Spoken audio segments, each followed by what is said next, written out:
Hello guys, দেখেন একটা ছোট মোটো গল্প।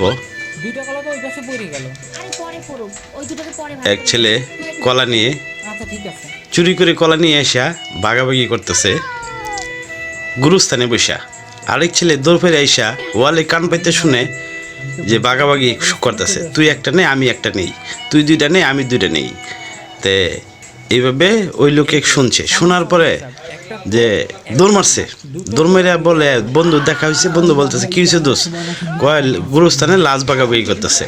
দেখেন ঘটনাটা কেমন, দেখে হাসি ধরে রাখতে পারবেন না। হ্যাঁ কি কি দুইটা ভূত লাশ ভাগাভাগি করতেছে ভাই। বলিস কি, চল তো দেখি।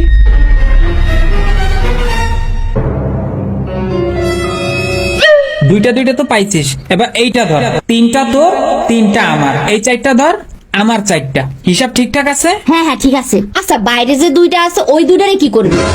সমস্যা কি, চল ওই দুইটা ভাগাভাগি করে নি, একটা তোর একটা আমার, সমান সমান। কি করে?